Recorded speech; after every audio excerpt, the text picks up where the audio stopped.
Hi, and thank you for tuning into Noir Histoire. I'm Natasha, and in this episode, I'll be discussing One Night in Miami. One Night in Miami is the directorial debut of Regina King and portrays the fictional meeting of Cassius Clay, later Muhammad Ali, Malcolm X, Sam Cooke, and Jim Brown.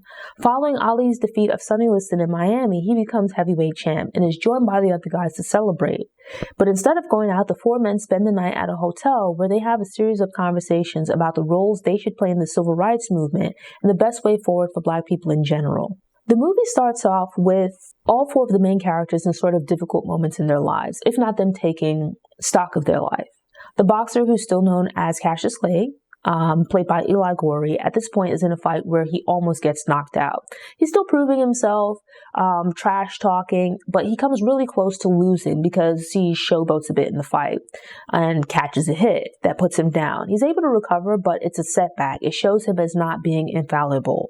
He can be hit, and fortunately he didn't lose here, but it gives the onlookers, the people that don't like him, some encouragement that someone sometime in the future might be able to shut up this brash young man. We then see Sam Cooke, played by Leslie Odom Jr., and he's making his debut appearance at the Copacabana. At this point, it seems like he's had some hit songs, doing quite well in his career, but it's the first time appearing at the Copa. It's a pretty significant moment for him as it's something he's looking forward to. He's backstage getting static, though, before going on stage. It's a whole thing, which kind of leads to a standoff with regards to whether or not he'll perform. He ends up conceding because it means so much to him to play at this venue, only to go on stage and the crowd is just dead. Sam goes on. There's no applause. You know, the crowd just isn't with it, right? Like, they're dead silent. People are walking out. It's just a dry show. He bombs. And he just gets off to a rough start with the crowd, never really manages to recover.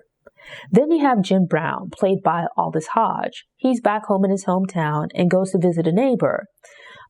He's obviously a Black man. The neighbor is an older white man. And at this point, he's playing in the NFL.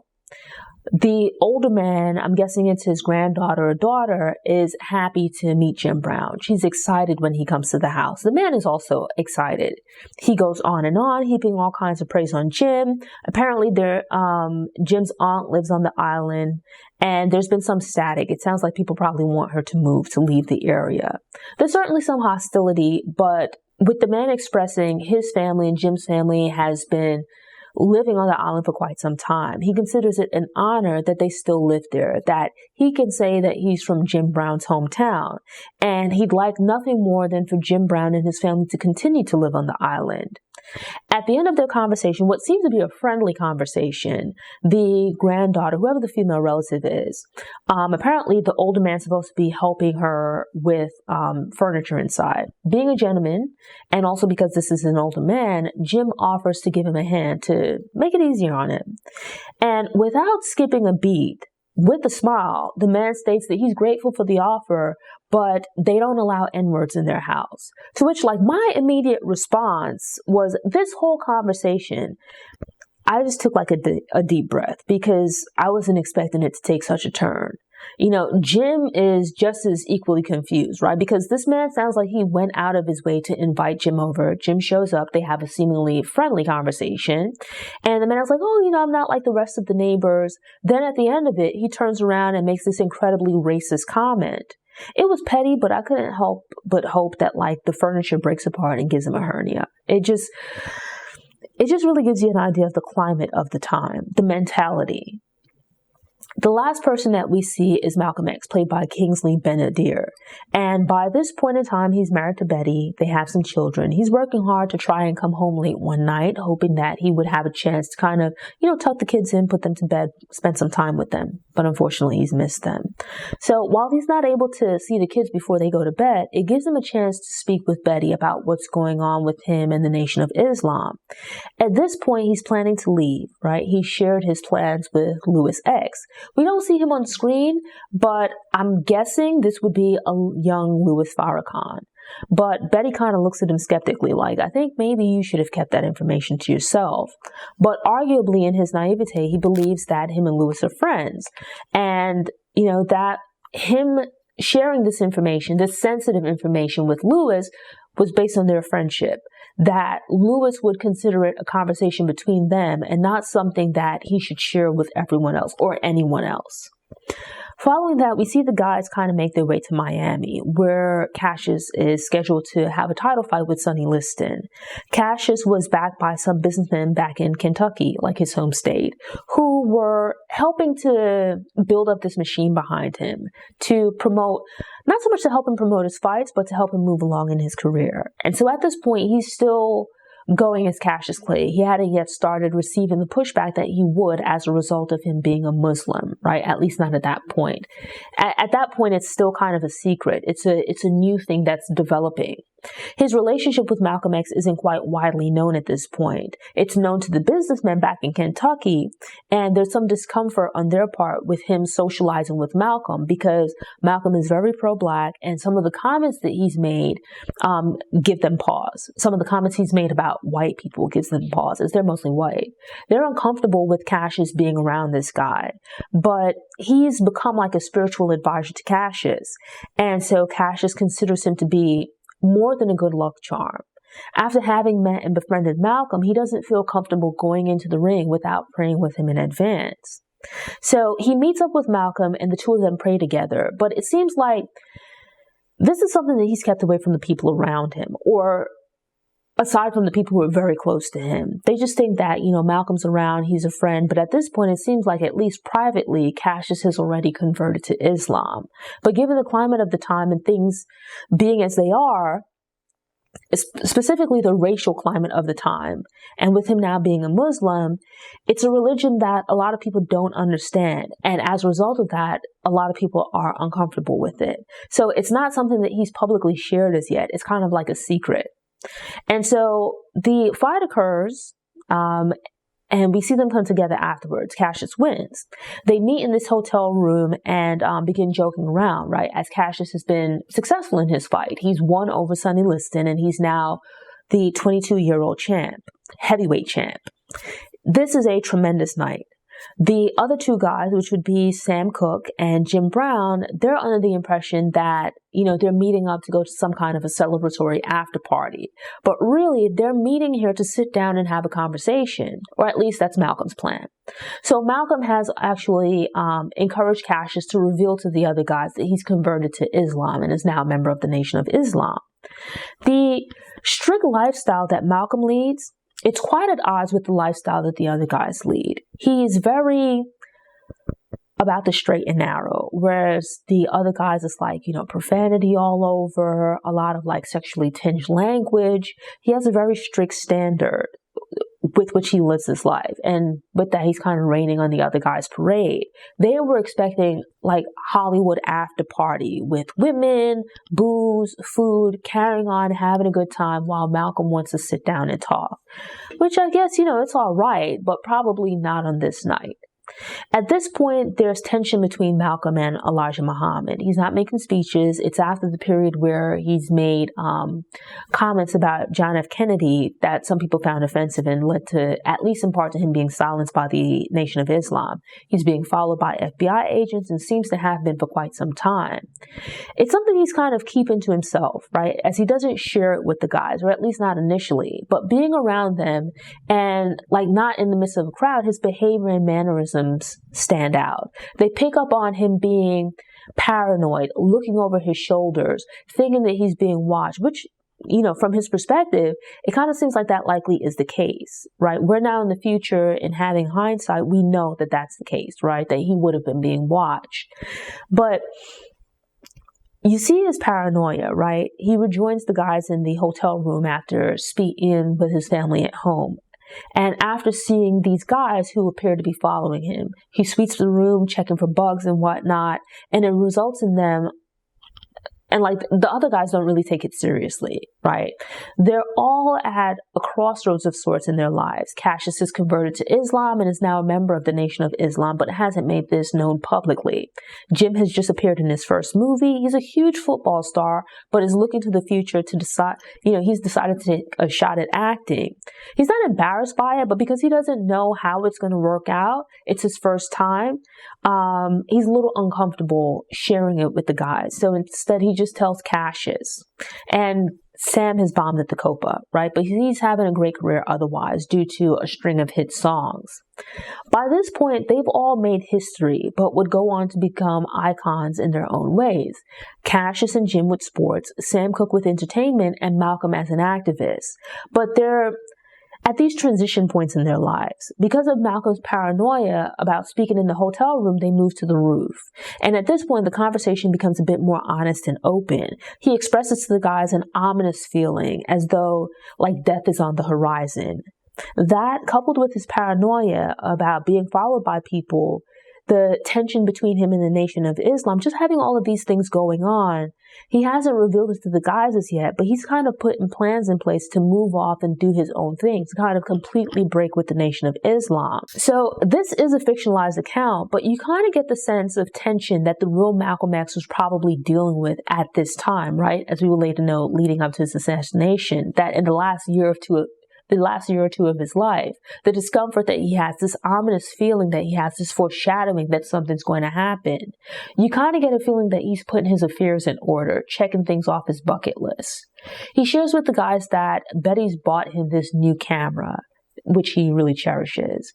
He also shares with them that he plans to go on pilgrimage, right? To go on the Hajj, to visit Mecca, and also to hopefully stop off in Egypt and see the pyramids, to see a bit of the world.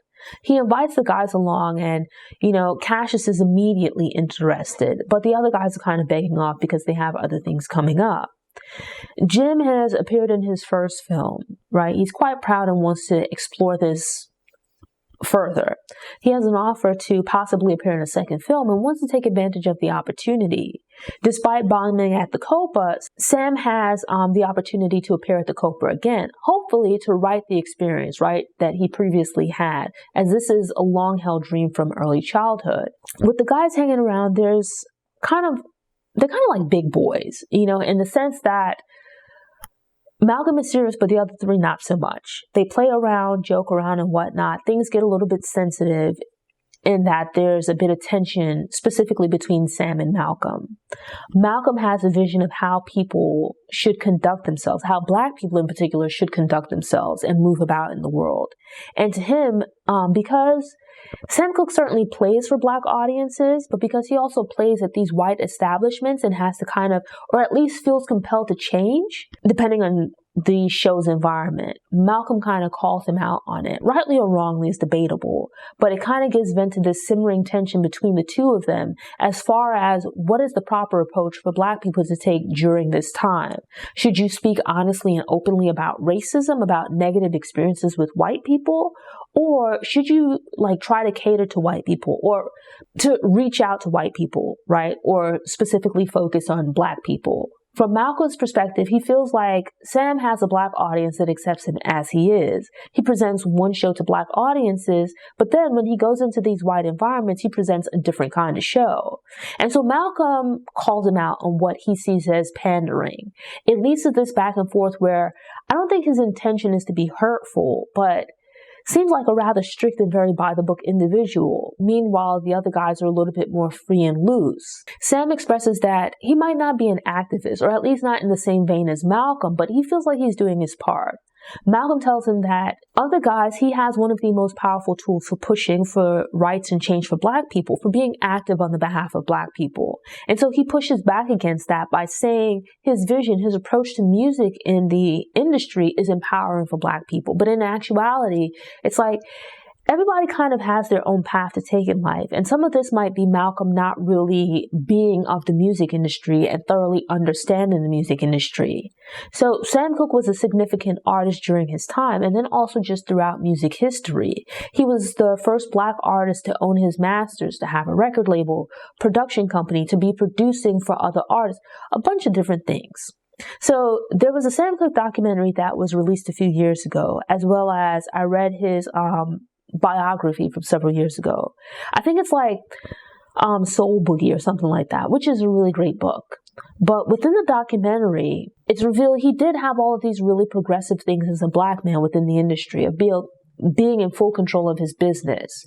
Whereas In times past, you had this often repeated story of Black artists really being taken advantage of by these predominantly white labels and industry people. At this time, there's still a division between the forms of music where there's like Black music, then there's white music. And I think that still exists to some degree now, right? Until you as a Black artist get to a certain level. For him at that time, his thing was kind of trying to bridge the gap to really open up the industry for Black artists to sort of reach across the aisle with music and appeal to white people. Sam lives out in LA. He actually encourages Jim to follow up on acting, right? He thinks it's a good look for him. And so he sings the praises of living in LA, where he has a great deal of freedom in comparison to being Black in other parts of the country, because in LA, with money, it buys you a different experience. As a Black person, it grants you a certain freedom that you don't necessarily have in other parts of the country. And so there's this back and forth between Malcolm and Sam about what's the best way forward. And the other two guys kind of jump in.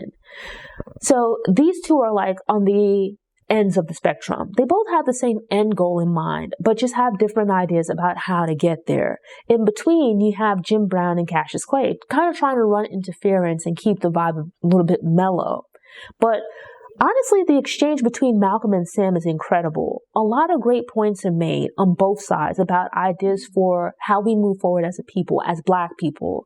They're both trying to get to the same end point, but disagree on the best path forward. Malcolm believes it's by agitating for change, calling out injustices, forceful, right?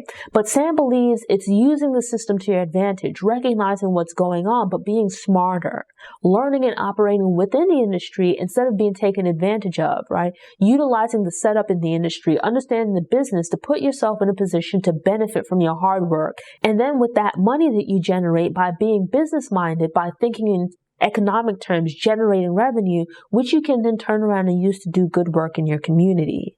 For much of the movie, it's just these four actors in a room, or like the roof of the hotel, but the exchange, the dialogue is incredible. So often, a lot of movies that to get attention or to keep your attention, nowadays you have a lot of like explosions, CGI, graphics, and things like that. Not to say there's anything wrong with that, but I get why when this movie came out, it was such a big deal, because it's a pretty straightforward movie as far as like set. It's really driven by dialogue and the acting. Some of that comes from this originally being a play, right? There's not a lot going on visually to keep you interested. So it's like the story has to be incredible. The acting has to be incredible. The dialogue has to be incredible. And so because the movie hits all of those areas out the park, it ends up being a really good movie. Malcolm does make a rather excellent point where I don't think there's anything wrong with artists making love songs or party songs, just good songs, right? To have a good time. Sam has a voice and Malcolm believes he has a responsibility that he's in the best position to use his talent to speak out on behalf of Black people, that he should make music for Black people about the Black experience rather than pandering to white audiences. To prove his point, he plays a song by Bob Dylan where Dylan is speaking out on social injustice. He has no personal experience with any such thing. Like, he doesn't know what it's like to be Black or to be a woman or to be anything along those lines, right? But he's speaking on it. He's commenting on it. And here you have Sam, a Black man who's shying away from using his music to take a stand or to further a social cause. Malcolm has taken deep pride in Cassius converting to Islam.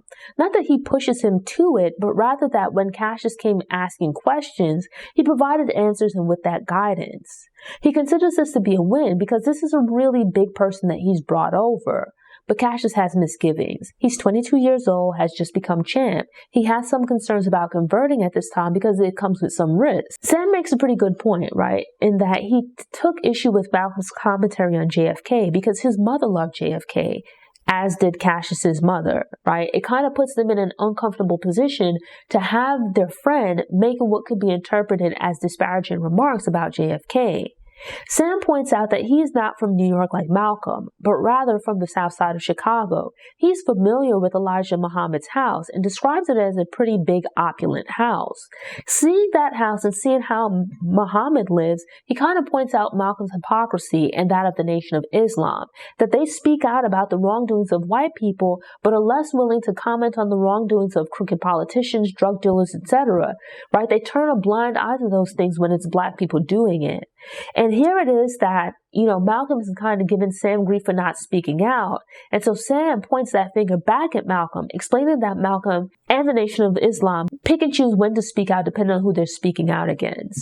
Malcolm explains that part of why he gives Sam a hard time is he knows what he's capable of. He knows that Sam is incredibly talented. He has the ear of people. He can use his music to do more than make them feel good. He could be a voice for the voiceless.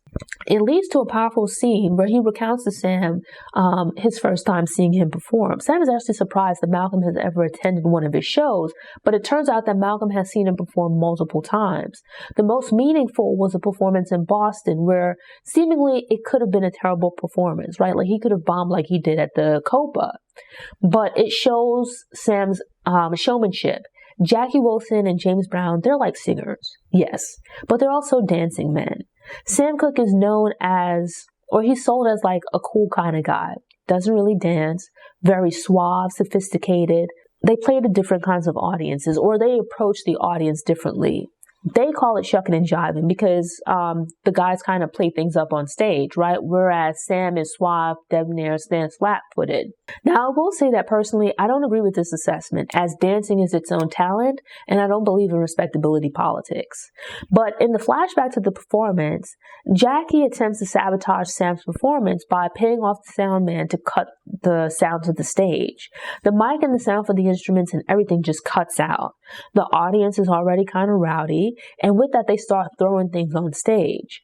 Malcolm is actually in the crowd. And right when it looks like everything's falling apart, Sam recaptures the audience by essentially turning them into his band.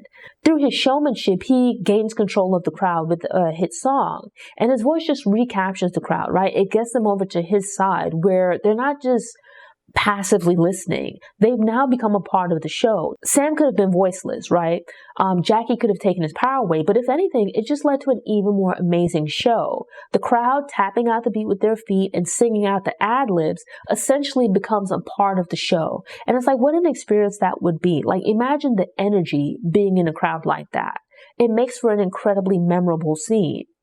So Malcolm gives all of these guys a hard time, right? But this pressure on Malcolm, we kind of have like this moment where they're coming clean with each other. And basically Malcolm admits that he's leaving the Nation of Islam and planning to form his own group with hopes that Cassius will come with him. There's a little bit of discomfort there because Cassius is he has some misgivings about what Malcolm's original intentions were. That he might have just been using Cassius with the plan to use him to build up this new organization that he's trying to create. Malcolm kind of breaks down and ends up he gives him some insight into what's going on. Never mind this being a fictional series of events, you kind of get the sense, Malcolm alludes to, there's some foreshadowing that he gets a sense that he's going to die, that he's going to be killed. My interpretation is that he was kind of enlisting these three other men, his friends, to help carry out his vision. Them using their popularity, their notoriety, their images to help further the cause of justice and equality for Black people. And so he kind of comes down especially hard on Sam because, first of all, Sam's a smart brother from a business standpoint. But what that scene shows is his ability to move a crowd. And if you can control a crowd like that with music, with words, what can't you do? So he's trying to get the guys over to becoming more active in the movement, trying to encourage them to come into their own, to take up the mantle of civil rights. We see all four guys together, but then over the course of the night, they kind of break off into pairs where, you see the four guys in their interaction together, but there's also a moment of Jim Brown and Malcolm together speaking. And then separately, Cassius and Sam huddle together. Jim is trying to get to the bottom of what exactly is going on with Malcolm. And Sam kind of points out that Malcolm was previously warmer, less serious, right, in personal interaction. And so Sam kind of points out that Malcolm was previously warmer and less serious in their personal interactions. But he notices that Malcolm is pushing really hard and doesn't understand this intensity. Malcolm opens up a bit to Jim when it's just the two of them, as Sam does with Cassius. Sam points out that he does see what's going on. He does know what's going on. He's aware of the Bob Dylan song. He wishes that he'd made that song because it's a great song. But Malcolm's being a bit pushy. It's well-intentioned, but his method, it's like, at least within this context, he's not properly motivating the other guys. These are things that Sam has already been thinking about. and he alludes to making new music. I remember reading his biography. They spoke about his early career where he started out in gospel and then became more known for party songs, love songs. But he reaches a point where there was a shift in his music. Not to say that he completely changed, but that he did start putting messages in his music. In this case, this is how A Change Is Gonna Come came about, right? This really momentous song that gave voice to the movement. It's kind of alluded to as he's been thinking about taking a new direction with his music. It just rubs people the wrong way. It rubs Sam the wrong way. Sam has been working in this stuff, but he's pushing back against Malcolm because he doesn't want Malcolm to be right. As the movie nears its end, the guys are kind of stepping into their own in a sense, right? Picking up the mantle that Malcolm is encouraging them all to adopt. We know what's coming, right? Within the context of this, that Sam Cooke and Malcolm X are pretty much living on borrowed time. Not to say that there's any ranking between this, but what could effectively be the two most powerful voices of this group, right? One is a singer and the other is a speaker. Those are the voices that ultimately fall silent. Though in a sense they do live on, right? In Malcolm's case, he was assassinated. In Sam's case, whether you want to argue conspiracy theories or, whatever, he was also killed. But they died within a pretty short time frame of each other, right? It gives a different perspective on the history. I checked for Regina King, right? Her projects of late have been incredible. The things she's appeared in, and then now this film that she's directed. I highly recommend checking it out. This is a film that provides a very different and human portrait of Malcolm. There's certainly strength, but you see him with his wife, you see him with his kids, you see him with his friends. You see him seeing death on the horizon and dealing with a very human discomfort of knowing what's to come. It shows a vulnerability that you don't necessarily see in other projects like the Malcolm X movie. That vulnerability, that seeing death, feeling the natural emotions of fear or discomfort, but still continuing on your path. It really drives home the point of the degree of strength, right? Itself. Selflessness and sacrifice that was bundled up with that, obviously, right? This is a fictional account, but basically pushing these three men to go forth and chart their own paths, to become figures, activists in their own right within the movement. By the film's end, we have Sam Cooke unveiling this song, which is a departure from the previous types of music that he was making. It's a change gonna come. It was a huge departure for him. Cassius Clay steps forth, and by the end of the night, he would go on to he pretty much becomes Muhammad Ali, to begin speaking out on behalf of Black people, even more than he had been in the past, to proclaim his religious faith and stand firm in that despite people taking issue with it, refusing to be drafted, being a conscientious objector in the face of tremendous criticism and great commercial and financial loss. Jim Crow ultimately decides to leave the Cleveland Browns to pursue his career in acting when the two of them began to conflict, going after his dream that he had, for a life after football, carving out a path for himself to do something different, to fulfill some of those hopes and aspirations that he had for himself. There's a quote at the end of the movie, which is pretty famous Malcolm X quote about a time for martyrs. At this period of the civil rights movement, the vibe was kind of shifting. This is now like the mid-60s, and there's a dramatic difference in the early years of the civil rights movement and the later years of the 60s. Medgar Evers had been assassinated by this point. JFK had been assassinated by this point, but the fervor was only ramping up. And the sense that I get is that there was a feeling of foreboding in the air. People knew that some of them were going to die. Some of them were going to end up sacrificing themselves, giving their lives to this movement. And Malcolm likely had a sense that he was going to be one of those people, or if need be, if called upon, he would answer. The quote is poignant because it says, it's a time for martyrs. And if he has to give his life, he's willing to give his life for the brotherhood, right? For the brotherhood of his people, Black people moving forward. He's willing to give his life for his brothers and for progress. It's just a really poignant quote to wrap up the movie. The message of the movie is To me, this man with limited time, right, kind of watching the clock tick down and having a sense of what's coming, takes his time to sit down with these three other brothers and kind of push them to carry on his work. Unfortunately, Sam Cooke would also end up dying just a few months before Malcolm. Not to downplay the value of his life, but A Change Is Gonna Come had already been released at that point. You know, he played his role in the movement. He should have lived a lot longer, but things worked out the way that they worked out. All three of those men kind of continued on their journey, you know, in that they became icons in this movement in their own right. And theoretically, that flag, that banner that Malcolm had been carrying of Black manhood and Black people standing up for themselves could have figuratively died with him, giving voice in a way that was different from what was being done in other quarters of the civil rights movement. The other three men effectively picked up the mantle and carried it, but each in their own distinct way. Thanks for tuning in. Show notes are available on the Noir Histoire website via the link in the episode description. If you enjoyed this episode and want more movie recommendations, subscribe to the channel, click the notification bell, and check out my movie review playlist.